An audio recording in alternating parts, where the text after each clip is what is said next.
Moussa Daman, chef de division apprentissage et projets collectifs sur l'Office national de formation et de perfectionnement professionnel, dont le cycle est l'ONFPP. L'Office national de formation et de perfectionnement professionnel est un EPA, un établissement public à caractère administratif qui relève du ministère de l'Enseignement technique, de la formation professionnelle de l'emploi, qui a pour mission générale la mise en œuvre de la politique gouvernementale de l'apprentissage et de la formation continue sur toute l'étendue du territoire national.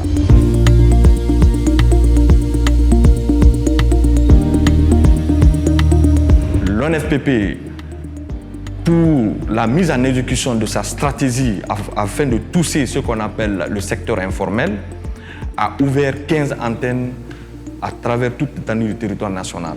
Il y a l'antenne de Zérékoré, pour ceux qui sont à Zérékoré, il y a l'antenne de Bela, il y a l'antenne de Mamou, il y a l'antenne de Kankan, de Farana, de Kassa, du Breka, il y a l'antenne de Frikaria, il y a l'antenne de Kindia, Labé, Mamou, etc., etc. Tout ça, c'était pour être en proximité et servir ce qu'on appelle surtout cette couche vulnérable qui englobe presque les 20 à 30% de l'économie nationale.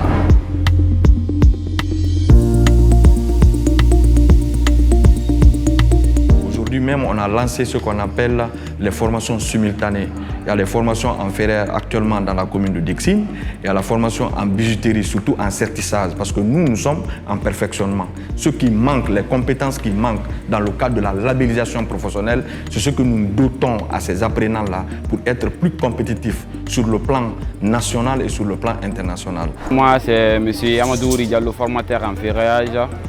J'ai été recruté par ONFPP pour venir former les apprenants à Dixine. Ok, moi c'est Karim Doumbouya, le formateur en bijouterie. Je suis Feten Nevzi, kiné formatrice. Je suis là pour former des étudiants pour qu'on puisse avoir des futurs kinés ici en Guinée.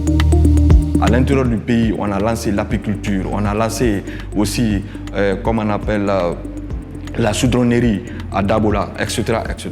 Nous sommes à la pratique aujourd'hui parce qu'on a fait une semaine de théorie à l'école. Donc après les théories, il a décidé de venir faire les pratiques. Nous sommes contents d'avoir cette formation parce que ça nous permet d'enrichir nos connaissances. Nos remerciements vont à l'encontre de ONFPP et à l'Institut ISR.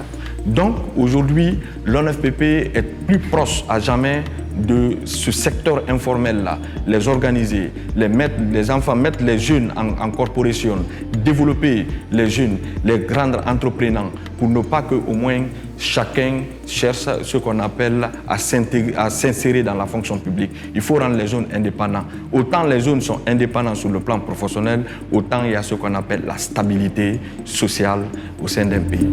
L'ONFPP, une institution forte au service de son public cible.